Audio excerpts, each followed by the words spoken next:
bonsoir et bienvenue dans ce journal. Voici les titres de l'actualité de ce lundi 9 août. Covid-19, les 18-49 ans peuvent réserver leur vaccination dès aujourd'hui. L'entraînement militaire préliminaire Séoul-Washington débute demain. La Chambre des représentants américaine entérine un projet de loi sur les retrouvailles de familles séparées par la guerre de Corée. Enfin, Samsung Electronics mettra en place sa première convention collective.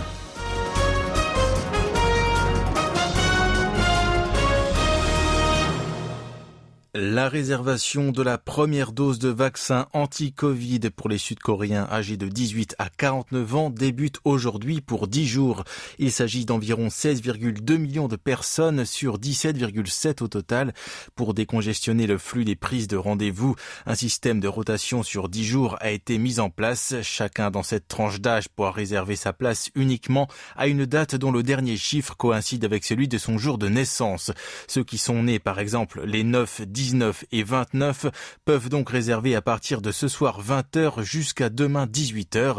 Lors de la réservation, le demandeur doit s'identifier via son numéro de téléphone mobile ou son numéro d'identification personnelle sur Internet ou bien via les services d'identification simplifiés fournis par Naver ou Kakao.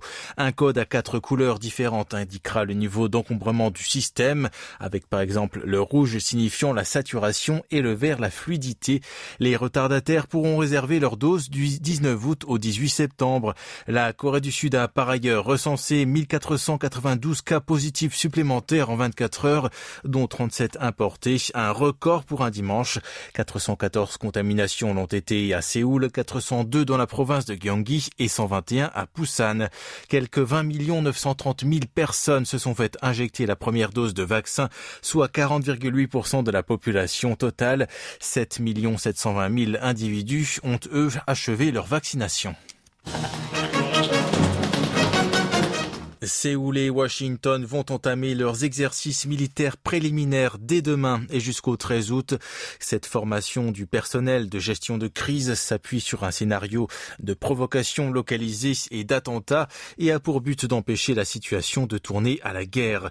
Dans le sillage du Covid-19, l'état-major n'allouera pas de personnel supplémentaire et moins de soldats y participeront par rapport au semestre précédent. La manœuvre principale, la formation de postes de commandement combiné, est prévue entre le 16 et le 26 août prochain.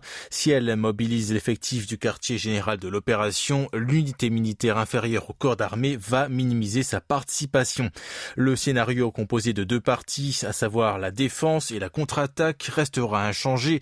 L'entraînement se déroulera par simulation sur ordinateur et sera dirigé par le commandant des forces combinées Corée-USA, Paul Lacamera, qui dispose du contrôle opérationnel des forces conjointes l'OPCON. La Corée du Sud et les États-Unis annonceront le calendrier et l'envergure de l'exercice avant son coup d'envoi et informeront la Corée du Nord des informations concernées à travers la hotline entre Pyongyang et le commandement des Nations Unies en Corée. Quant au ministre sud-coréen des Affaires étrangères Jang Eui-yong, il a exhorté Pyongyang à respecter les accords signés par les dirigeants des 2 Corées visant à faire de la péninsule une région de paix hors de portée des armes et des menaces nucléaires. De son côté, le secrétaire d'État américain Anthony Blinken a lui aussi appelé la Corée du Nord à se joindre aux négociations. Ces appels au dialogue ont été lancés lors du forum régional de l'Association des pays du Sud-Est asiatique sur la sécurité, l'ARF, qui s'est tenu par visioconférence vendredi dernier à l'égard de l'ambassadeur nord-coréen en Indonésie, Han Gwang-il, présent à la réunion. L'ARF est l'unique consultation multilatérale sur la sécurité régionale auquel participe le pays communiste. Lors de cette assise virtuelle, le ministre Jang a estimé que la récente reconnexion des lignes de communication entre Séoul et Pyongyang avait fait un progrès dans le processus de paix sur la péninsule. Du coup, il s'est attendu à ce que les 2 Corées coopèrent davantage dans différents domaines à moyen et à long terme. Blinken s'est quant à lui dit disposé à dialoguer avec le Nord à tout moment et en tout lieu et a souhaité lui transmettre un message de son administration par l'intermédiaire de l'ambassadeur Han. De nombreux pays participants ont évoqué aussi l'importance du dialogue et de la mise en œuvre des résolutions résolution onusienne contre Pyongyang afin de garantir la paix et la stabilité régionale. Le représentant nord-coréen n'a pourtant livré aucune réponse à ces multiples invitations à la table des négociations. Se concentrant sur l'état des lieux des mesures sanitaires ou économiques de son pays, il a toutefois souligné la volonté du régime de rendre la péninsule pacifique et sécuritaire malgré les pressions hostiles venant de l'extérieur. Les États-Unis se sont dit clairement opposés à la proposition chinoise d'adoucir les sanctions onusiennes contre la Corée du Nord. C'est ce qu'a répondu par écrit le département d'État américain à la KBS. Petit rappel, lors du récent forum régional de l'Association des pays du Sud-Est asiatique sur la sécurité, le ministre chinois des Affaires étrangères Wang Yi avait jugé l'éventuel allègement des sanctions favorable à la reprise du dialogue et des négociations. Il n'a pas manqué de mettre en garde contre une escalade des tensions dans la région en faisant allusion aux prochains exercices militaires sud-coréano-américains. Sans réagir pour autant aux remarques du diplomate chinois, Washington a implicitement manifesté son malaise, tout en réaffirmant que ces manœuvres conjointes constituaient une décision d'un commun accord entre les deux alliés. Pendant ce temps, l'ONU a révélé que l'État ermite continuait de développer des armes nucléaires et des missiles balistiques. Selon le comité des sanctions contre la Corée du Nord, Pyongyang s'activait toujours au premier semestre de cette année pour détenir des pièces et des technologies nucléaires et balistiques. L'approche diplomatique semble ainsi perdre en efficacité face à ce désaccord entre les grandes puissances, suite sur les sanctions infligées à la Corée du Nord qui persiste dans son refus de se dénucléariser. Vous êtes à l'écoute du journal en français sur KBS World Radio. Une proposition de loi sur les retrouvailles des familles séparées par la guerre de Corée a été adoptée à l'unanimité le 19 juillet par la Chambre des représentants des États-Unis. Elle vise à lancer la négociation entre Séoul et Washington pour réunir des membres de familles qui résident respectivement aux États-Unis et en Corée du Nord. C'est la députée américaine d'origine sud-coréenne Young Kim qui a initié ce projet. Selon elle, 2 millions de citoyens d'origine coréenne vivent actuellement sur le sol américain et 100 000 d'entre eux ont leur famille au nord du 38e parallèle. L'administration Biden s'est engagée à régler cette tragédie et le secrétaire d'État Anthony Blinken a mis en valeur les efforts de Washington en ce sens, en coopération avec Séoul. Pourtant, il reste encore un long chemin à parcourir. Sous Bush, Obama et Trump, une disposition similaire avait été entérinée à la Chambre des représentants, mais n'avait pas réussi à convaincre les sénateurs.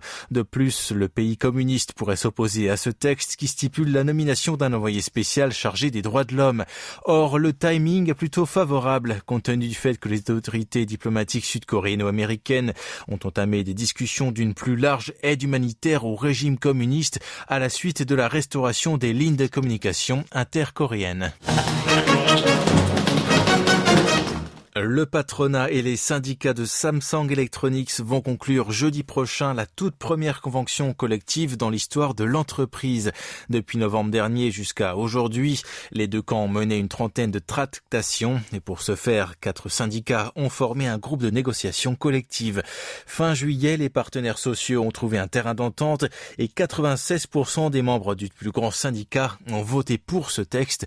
La convention collective est un accord autonome qui prévaut sur les règlements de l'embauche stipulé par la loi sur le syndicat et sur le contrat de travail de chaque employé. Le premier texte du géant sud-coréen de l'électronique est composé de 95 clauses, dont la fourniture d'un bureau des syndicats, l'exemption du travail pour les permanents syndicaux ou encore l'amélioration de la procédure de traitement des accidents du travail et du système de promotion. Les syndicats s'apprêtent à entreprendre des négociations salariales 2021 en se basant sur cette convention.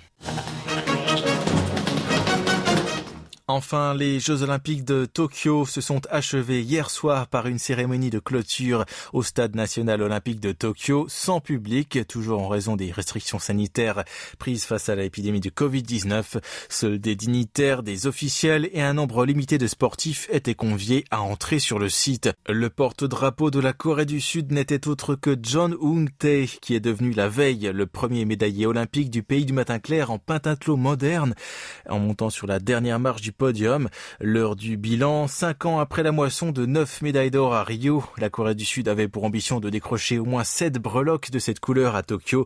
Mais le résultat est loin de là. Elle n'a réussi à récolter qu'un total de 20 médailles, 6 en or, 4 en argent et 10 en bronze pour terminer à la 16e place au classement général. Le trône est occupé par les États-Unis. Ils sont suivis par la Chine et le Japon, le pays hôte. La France, elle, se retrouve à la 8e position. Pour le pays du matin clair, c'est l'épreuve du tir à l'arc qui a réussi à tirer son épingle du jeu. Dans cette discipline, les chercheurs sud-coréens ont ramassé 4 des 5 médailles d'or mises en jeu. De leur côté, les escrimeurs ont aussi porté haut les couleurs de leur patrie, décrochant une médaille d'or, une d'argent et 3 de bronze. Il s'agit de leur meilleur total depuis les JO de Londres en 2012. Un autre sport qui a ramené le métal le plus précieux est l'épreuve de saut de cheval en gymnastique avec Shin Jae-hwan, une première depuis 9 ans. Dans la même discipline chez les dames, une médaille de bronze a été également obtenue grâce à l'exploit de Yo So-jang, la fille de Yo Hong-chol, médaille d'argent en saut de cheval à Atlanta. En revanche, aucun taekwondoïste sud-coréen n'est parvenu à se hisser sur la plus haute marche du podium. Alors que le pays du matin clair est le berceau de cet art martial, c'est la première fois que la Corée du Sud n'obtient aucune médaille d'or en taekwondo à des JO.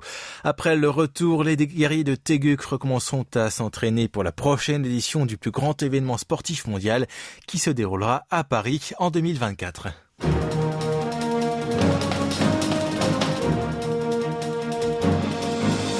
C'est la fin de ce journal présenté aujourd'hui par Thierry Laplanche. Merci de votre fidélité et belle soirée sur nos ondes.